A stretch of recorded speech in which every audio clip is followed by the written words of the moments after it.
Ladies and gentlemen, the story you are about to hear is true. Only the names have been changed to protect the innocent. Fatima Cigarettes, best of all long cigarettes, brings you Dragnet.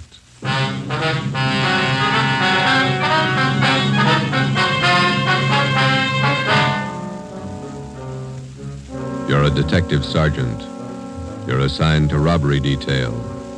2 armed bandits have robbed a large jewelry store in your city. One of the suspects escapes. One is apprehended. He's identified as a friend of yours. Your job, send him to prison. If you want a long cigarette, smoke the best of all long cigarettes. Smoke Fatima. Fatima is the long cigarette which contains the finest Turkish and domestic tobaccos superbly blended to make Fatima extra mild. And that's why Fatima has a much different, much better flavor and aroma than any other long cigarette.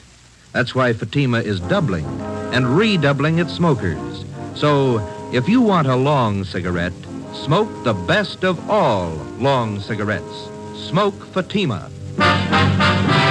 Dragnet, the documented drama of an actual crime. For the next 30 minutes, in cooperation with the Los Angeles Police Department, you will travel step by step on the side of the law through an actual case from official police files. From beginning to end, from crime to punishment, Dragnet is the story of your police force in action. It was Tuesday, February 8th. It was cold in Los Angeles. We were working the night watch out of robbery detail. My partner's Ben Romero. The boss is Thad Brown, chief of detectives. My name's Friday. I was on the way over from the city hall, and it was 8:35 p.m. when I got to the second floor of the Georgia Street Receiving Hospital. Treatment room. Joe, hi. Hi, Doc. Ben, how's it going? Okay. It hurt for a while. Doc gave me an injection. 1/6 of a grain of morphine, Novocaine injection. Bullet still in your shoulder? Doc's about ready to take it out. As soon as I get the wound cleaned, here's the soap and water, nurse. Alcohol sponge, please. How's it look, Doctor? Well, there's the x-ray. Shallow penetrating wound in the deltoid area. Sludge, larger than the soft tissue right here. Oh, yeah. No bone involvement. Okay, the bullet was spent. That's good. Feel okay? Sure. Nurse, methylate applicators, please.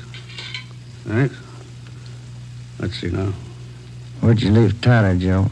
Interrogation room. Reynolds and Thompson are with him. Let me have the probe, nurse. Yeah. Feel anything, Romero? No. That's it. You hear that? Hear what? Located the slug with a probe. Oh. Nurse, forceps. Thanks. Here we go. Oh, steady. You call your wife? No, she don't worry. Here it is, boys. Want to mark it for evidence? Yeah, give it to me, will you? I will. Nurse, sterile saline solution. Irrigate the wound. No sign of Tyler's partner, huh, Joe? Guy got me? No, not yet, no. Sterile dressings, please. How long did you know this Tyler? Before he went wrong, I mean. I met him in the Army, helped him line up a job when he got out. It's too bad. Sure is funny. Meeting a friend of yours pulled an armed robbery. Must have surprised you, huh? Yeah, kind of. You want me to drive you home when the doc's finished here? Let's go back to the office and talk to Tyler first. Okay. Is that all right, Doc? No. You're staying right here, Romero, till tomorrow morning. If you haven't got a temperature by then, I might release you. Oh, it's only a flesh wound, Doc. I feel all right. I'm not taking any chances with gunshot wounds. If infection set in and you were laid up, I'd have the pension committee to answer to. You're staying here. Sounds like an order. It is. You can pick him up in the P&F ward tomorrow morning. Okay. You gonna need anything, Ben? Yeah. I phoned to tell my wife I won't be home for dinner. His name was Max Tyler, white, male American, age 32. Dark hair, brown eyes, medium build, married, father of twin boys. He was a friend of mine. We served together in the Army overseas, and when the war finished, I came back to my job on the force, and Max went back to his old job. It didn't fit him anymore. He stopped working and started drinking. His wife didn't help much. Max started with small trouble, but it grew fast. On the afternoon of February the 8th, Tuesday, Ben and I surprised 2 men holding up a Main Street jewelry shop. Shots were exchanged, and Ben received a flesh wound in the shoulder. One of the hold-up men escaped. The other one was apprehended. His name was Max Tyler. Hi, Larry. Hi, Joe. Glad you got here. Tyler says he won't talk to anybody but you. Okay, boy. Thanks for standing by. Sure. I'll be outside. You need anything?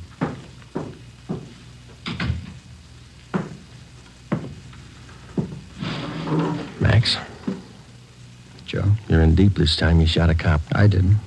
This guy was with me. I didn't fire once. You were in on the job. Yeah. Then don't expect presents. I don't expect anything, Joe. Glad you came back. I don't want to talk to those other cops. I work in the same department they do, same job. Well, it's easier to talk to you. What's your story? I was crazy to try it. No alibis, Joe, but I didn't know what I was doing, believe me. I just didn't realize. I won't buy it, Max. You told me the same thing 14 months ago when they picked you up for those bum checks you were passing. Sure, I hung some paper, but I'm no hood, Joe. You know that. I was drinking. I needed dough for Dorothy and the kids. You gotta believe me. I need a break. You said that before, too. I went to bat for you, got off with 6 months and 3 years probation. Now you turn up with another caper. I know, Joe, I know. I'm sorry. You're sorry once, Max, and it works, but one free ride's enough for anybody. Now, that's it. Did I say I wanted that kind of a break? I'll serve my time, Joe. I'll serve every day I owe. And then what can you tell me you couldn't have told the other cops? I want to ask you a favor. Yeah? I know you're going to hook me on this. So while I'm doing my time, Dorothy and the kids are staying with relatives out in Inglewood. If you'll... Well, just keep an eye on them, you know, Joe. I don't mean dough. Dorothy can work with. Kind of watch out for them, huh? Give them a break, Joe. It's not their fault. Will you do it, Joe? Yeah. Sure, I'll take care of it. Now, you do something for me. Anything you want, guy. Let's have the straight story. Who was the guy with you on that holdup this afternoon? Cresta, George Cresta, you know him. Out of Folsom, short guy, black hair? Yeah, he's got a room above the Red Owl Bar down on East 3rd near Broadway. That's where he hangs out. Where can we find Cresta now? Oh, maybe there, I don't know. I'll give you a list of the places he goes. Some of his friends I've met. He sure roped me in. Said there wasn't going to be any rough stuff. You were carrying an S&W 38. Sure. When they got outside the jewelry shop, Cresta jammed the gun in my hand. I had to put it away, get it out of sight. Believe me, Joe, he roped me into this. It sounds like an alibi, I know, This but is your second time around, Max. It sounds like one. Okay, I got nothing coming. Don't forget about Dorothy and the kids. Huh? I promised you. Now, you want to give me a full statement on the holdup now? Anything you say, Joe. I'll call for a stenographer. Joe. Yeah, I'm sorry. I am. I believe you. You got the feeling too late, that's all. Max Tyler was arraigned in municipal court 2 days later. Bail was set at $10,000. 3 days after that came his preliminary hearing in municipal court. At his arraignment in Superior Court, 5 weeks after he'd been apprehended, Tyler entered a plea of not guilty. A date was set for his trial in Superior Court. Meantime, the hunt for George Cresta, Max's accomplice, went on. There wasn't a sign of him. Our informants had no lead on him, and the all-points bulletin containing all the information we had on Cresta brought in nothing. On Monday, March 22nd, the trial of Max Tyler was held in Superior Court. Ben and I were subpoenaed to appear. The victim of the holdup, the jewelry store manager, was the first to testify. He was questioned by both the prosecutor and the counsel for the defense. He left the stand at 11:25 a.m. If it please, Your Honor, Counsel for the defense. before the next witness testifies, I'd like permission to approach the bench. Permission granted. Counsel for the prosecution may also approach the bench. Wonder what that's all about, Joe. Something's up. Hey, look. Judge is shaking his head. Public defender's going back to the counsel's table. Counsel for the defense. Your Honor, it is my client's desire to change his plea to guilty. Defendant rise and face the court. Max Tyler, is that your true name? Yes, Your Honor. On the 12th day of March of this year, in Superior Court, Department 83, City and County of Los Angeles, State of California, you've heretofore been arraigned on the charge of robbery in the first degree. At that time, you pled not guilty to the charge in question. Is it now your desire to change that plea? Yes, sir, it is. You've reached this decision of your own free will. Yes, I have. There's been no force employed, no promise of gratuity or reward to induce you to reach this decision. No, sir. Counsel for the prosecution. Yes, Your Honor. Max Tyler, on the 12th day of March of this year in Superior Court, City and County of Los Angeles, State of California, you are arraigned on the charge of robbery in the first degree. That time you entered a plea as set forth in this information. How do you now plead? Guilty or not guilty? Guilty. Is it stipulated that at the time of the commission of the robbery, the defendant was armed with a deadly weapon, to wit, a revolver? So stipulated. court to fix the degree of robbery as robbery of the first degree. Your Honor, in the interest of justice, the people move to dismiss count 2, assault with a deadly weapon. At this time, Your Honor, the defendant waives time for sentencing and asks that he be sentenced immediately. Just a moment. Max Tyler, it's the judgment of this court that on the 8th day of February of this year, you did enter the premises at 23108 East Main Street in the city, and there did attempt the felonious taking of personal property in the possession of another from his person in immediate presence and against his will. Further, said attempt was made while you were armed with a dangerous and deadly weapon. Max Tyler, this court finds you guilty of robbery in the first degree. Count 2 is dismissed. Does it, Joe? Decision of this court that you be returned to the county jail. The sheriff will transfer you to the state penitentiary where you will serve the sentence as prescribed by law. Court recessed for 15 minutes. Hey, Joe. Miss Tyler over there, she's taking it pretty hard. Yeah, come on, we better go see her. Hello, Dorothy. I love him, Joe. What am I going to do without him? Children. I'll give it to you straight, Dorothy. You didn't do much to keep Max out of this. You drank right along with him. You don't Joe. deserve those kids. That's my opinion. Please, I know it. Don't make it any harder. Don't. I'll do anything I can for the kids, Dorothy. That's all. What am I going to do without him? I can't be all alone without Max. It's not right. It's not right. Neither's armed robbery. Goodbye, Dorothy. Before the end of March, Max Tyler was delivered to San Quentin State Penitentiary, where he started serving his term. His wife, Dorothy Tyler, got a job as a telephone operator. She and her children continued living with her relatives down in Inglewood. I helped them out whenever I could. 6 months went by. Every 2 weeks, faithfully, Tyler wrote me a letter from prison. I answered most of them. While Ben and I worked on other jobs, the search for George Cresta went on. We failed to uncover a single lead. 10 months passed. Tuesday, January 16th, 1949, 4 p.m. I checked in for work as usual. Hi, Joe. Cold out, huh? Yeah. Did you pick up the mail? Mm-hmm. There's a letter in your box from San Quentin. Tyler, huh? How's he doing, anyway? Good. Clean record. Got himself a pretty fair job in the prison library. Yeah. I talked to the warden up there. Says Tyler ought to be eligible for parole in about a year if he keeps his nose clean. You going to bat for Tyler again? I don't know. See what happens. How can you see anything in that guy? He's giving you nothing but trouble. Oh, a lot of people giving him the same. Maybe that explains it. Not for me, it doesn't. I wouldn't trust him with dirty laundry. I get it. Robbery Friday. Oh, Joe, this is Dorothy Tyler. I got to talk to you. Yeah, Dorothy, what's the matter? I found Krista. I saw him. What? George Cresta. I know where he is. I saw him downtown. I followed him to his place. You sure it was him? I'm positive. He's staying at 134 Jesse Street. It's a rooming house just off Alameda. 134 Jesse. Got it. Thanks, Dorothy. Come on, Ben. 8 minutes later, Ben and I were interviewing the landlord at 134 Jesse Street, a cheap rooming house down on the south end of the city. The landlord's name was Peterson. We showed him Cresta's mug shot, and he told us he was in room 11. We went up a dark, narrow stairway to the second floor.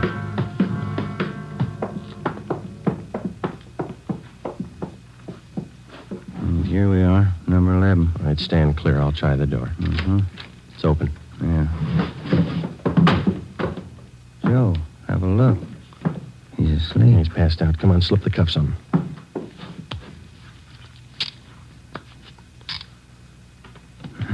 That was easy. Yeah. All right, I got his gun. He's been drinking, all right.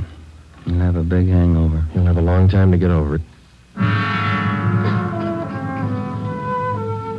George Cresta was booked at county jail on suspicion of robbery. 2 months and 3 weeks later in Superior Court, he was tried and convicted of assault with a deadly weapon and first-degree robbery and sentenced to the state penitentiary. The day after Cresta was sentenced, I was called to the office of Chief of Detectives Thad Brown. Friday, this Max Tyler is coming up for parole in a couple of months. He's a friend of yours, isn't he? That's right, in a way. You've been writing letters to the warden. You've talked to the parole board about him. Understand you're helping out his kids. A few presents. They haven't had much of a break. They're just youngsters. You're working hard to get Tyler's parole. Do you think he's worth it? Well, I was off both him and his wife, and then she gave us that tip about Cresta, and Tyler's got such a good record up at Q, I figured they'd earned another chance. You're sticking your chin out, Joe, helping a con to get a parole. I think you'll realize that. Well, I believe he's a good risk now, Chief. He's pretty weak in some things. He needs direction, that's all. His wife's getting better. She might help more than she did. I hope both of them are worth it. If anything happens, I know I'm going to get it from all sides. You really think some men deserve another chance, don't you? Yes, sir, I do. I wouldn't want you working for me if you didn't. 2 more weeks went by. Tuesday, April the 19th. Ben came down with a bad cold and had to lay off work. At the same time, a new gang started a hold-up campaign among the liquor stores out in the Wilshire district. A new rash of armed robberies broke out in the central area. There was an attempted bank robbery. It was a bad week. Ben got back to work on Saturday. Rough time, huh, Joe? Busy, yeah. Did you beat that cold all right? Sure, I feel much better. Doctor gave me some new medicine. Works good. Oh, that's fine. Maybe I'll knock off early tonight if nothing's doing. That's a good idea. Shouldn't be too much tonight. Teletype for you. Just came in. Oh, thanks, Larry. Sure. What's the matter, Joe? What is it? Max Tyler. He broke out of prison this morning.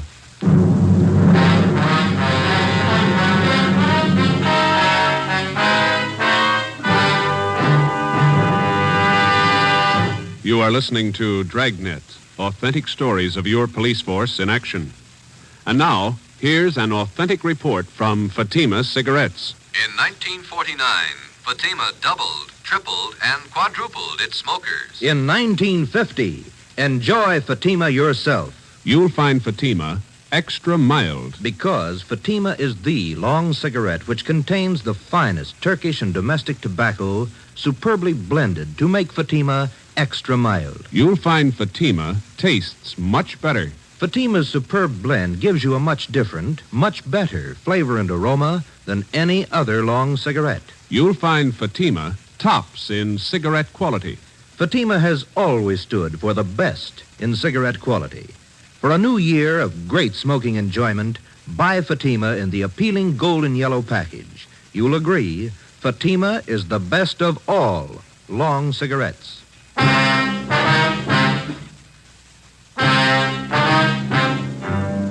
In the course of his career, the police officer is afforded 2 diverse views of the criminal. At first, the rookie cop is taught to distrust the criminal at every turn, without exception. He's schooled in the 1,001 ways in which the criminal operates, his psychology, his mode of operation. Then, when he's thoroughly acquainted with the methods of the criminal and how best to detect them, the police officer starts to learn the most difficult lesson of all: how to distinguish between the confirmed criminal and the lawbreaker, in whom there is hope of rehabilitation. After 9.5 years of police work, my first experiment in this field was with Max Tyler. I'd given him 2 chances to prove himself, and he'd lost on both of them. So did I. 2 months before his parole hearing, which might have given him his freedom, Max Tyler had suddenly decided to escape. How he figured it, I didn't know, but it was my job to find him. At 5 o'clock that afternoon, Ben and I met in the chief of detective's office. 2 officers, Holland and Grayson, from the State Adult Authority escape detail, were there. How did Tyler manage his escape, Grayson? Same old story. They figured they could trust him up there. He had a good job on the prison farm. They trusted him. When did they find out he was gone? On the early morning count. Have you checked his relatives out in Inglewood yet? Yeah, we have. We've got the home staked out. We're covering all the places we figure he might go. How about Mrs. Tyler? You get in touch with her Friday? Her relatives told us that she's on a weekend vacation with the 2 kids, staying with friends down at Laguna Beach. We got a call in to them. Should be hearing from them soon. I understand Tyler's a friend of yours, Friday. He was ready for parole. Yeah, I was trying to help it along. I thought the guy deserved a break. He didn't need you, Joe. He made his own. No use feeling bad. You weren't the only one fooled, Friday. You had the prison officials buffaloed, too. Yeah, I know. I helped convince them. You got any leads on Tyler at all, Grayson? I mean, from the time he broke prison? Pretty strange. They traced him as far as Stockton, and then they lost the trail completely. The Stockton police in on the search? Yeah, sure funny. The guy has no money, no car we know of, no change of clothes. You figure he's getting help from somebody? Could be. Excuse me a minute. Brown speaking. Yeah, just a moment. You, Friday. Oh, thank you. Friday? Yeah. When? Where? Just a minute. Will you hold on, please? It's the Tyler's friends down at Laguna Beach. Mrs. Tyler there? No, she called him last night about 7 o'clock. Told him she'd changed her plans. She wasn't coming. She told them where she was going? She wanted to know which highway would take her to Stockton. We told the Tyler's friends in Laguna Beach to contact us immediately if they heard from either Mr. or Mrs. Tyler. We got out an APB on Dorothy Tyler, and then we drove out to interview her relatives in Inglewood. They told us that Mrs. Tyler had the 2 children with her. She had left their house at 6 p.m. the night before by taxi. As far as they knew, she didn't own a car. We talked with some of her friends in the neighborhood. The only thing they could tell us was that she had not borrowed a car from any of them. We drove down to the telephone exchange where she was employed as an operator, and we spoke with a manager, a Mr. Ralph Cartwright. I'm sorry, gentlemen. This is Mrs. Tyler's night off. Is there something I can help you with? When is Miss Tyler due back to work, Mr. Cartwright? Well, she's working the 10 to 7 starting tomorrow, doing at 10 a.m. We understand that she's on a weekend vacation, huh? Yes, you see, today was payday, so she asked me if she could have her check ahead of time. Said she had to have the money for the weekend. Did you give her the check? Oh, my, no. I couldn't give her the check ahead of time. But I did do her a favor, just to help her over the weekend. What was that? I loaned her my car.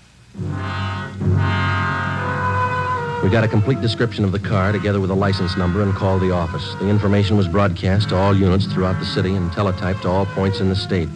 Chief of Detectives Thad Brown ordered an immediate stakeout on the telephone exchange where Mrs. Tyler was employed. The stakeout at the home of Inglewood continued. Another day passed. We checked with the bank where Mrs. Tyler maintained her account. It was 10:25 a.m. when we got back to robbery detail. Gentlemen, what'd you find out? Miss Tyler closed her account 3 days ago, withdrew all her savings, $46.55. And they're not going to go far on that. Any word about that car she borrowed? Teletype came in about an hour ago. They found it just outside Santa Barbara, abandoned. Anyone see the Tylers? No reports. I wonder how those poor kids are making out. Yeah. He must be crazy, and his wife, too. If she was going to help him pull an escape, why'd she have to drag the kids along? That's the way some parents figure, Friday. They owe their children nothing. The children owe them everything. Call for you, Friday. Take it on 2. Oh, thanks, Larry.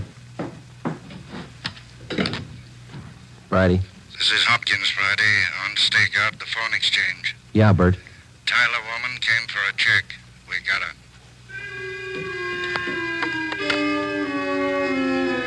Dorothy Tyler was brought into the city hall. With her was one of her children. He was delivered to the juvenile authorities for the time being. Mrs. Tyler was brought to the interrogation room. She refused to admit anything to the officers from the adult authority. She said she wanted to talk to me. I went in. She threw her arms around me and started crying. Joe, you won't let him get Max, will you? You won't let him. I'm after him as much as they are, maybe more. Where is he? I can't tell you. Why'd you do it, Dorothy? Why? Oh, you know why, Joe. You know why. I had to see him. I had to be with Max. It's a bum deal. You traded days for years. They can't get him. If I don't tell them where he is, they won't find him. They'll find him. He's got to eat, so do you and the kids. He has to go to work, and working with a gun is all he knows. He'll leave a trail. We'll find him. Children?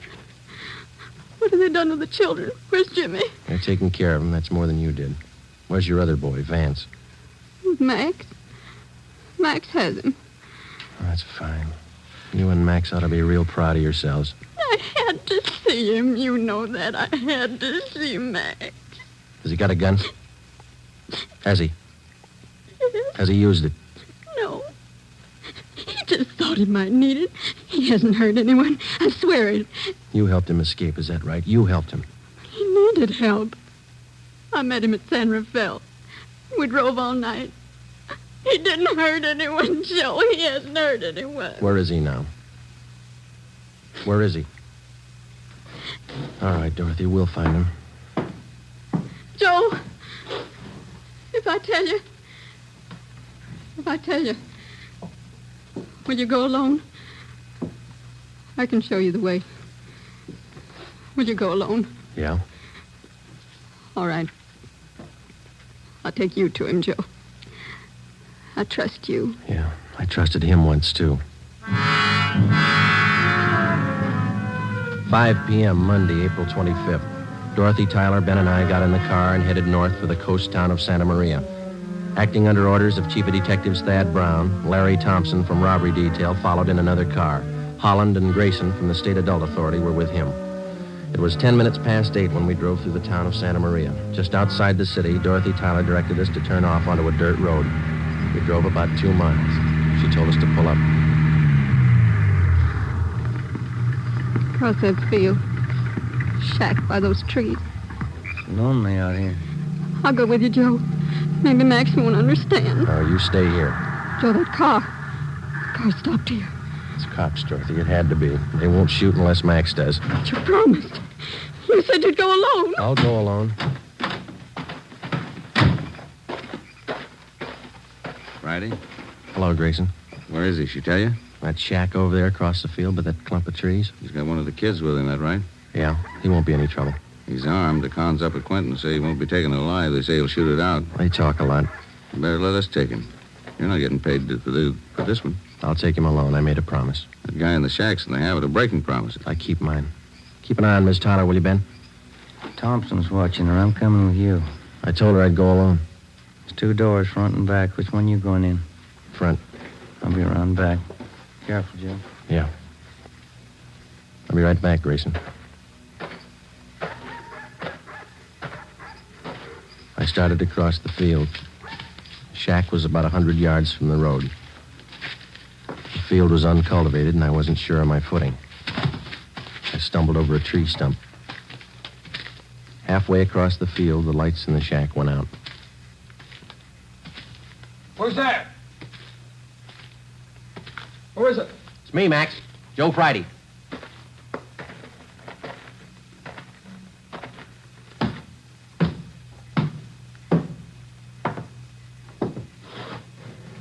Max? Come on, open up. All right, Max.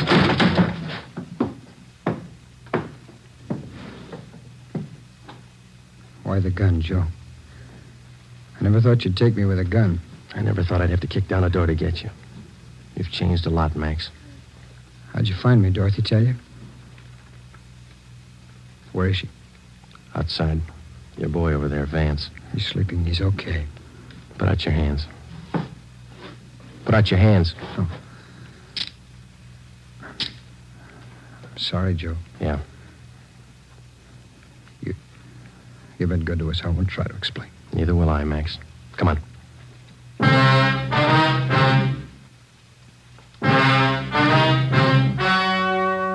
The story you have just heard was true.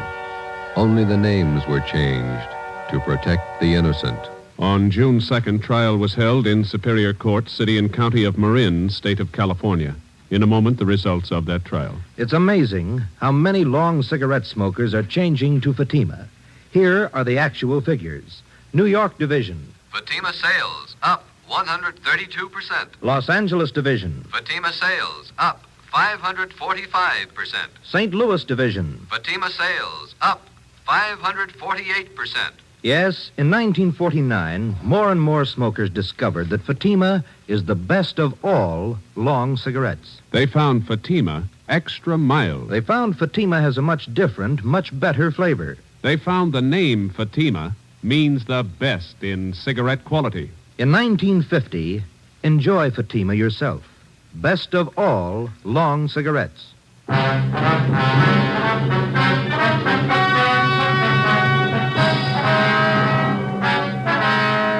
Max Tyler pleaded guilty to the charge of escape and was sentenced to the term as prescribed by law.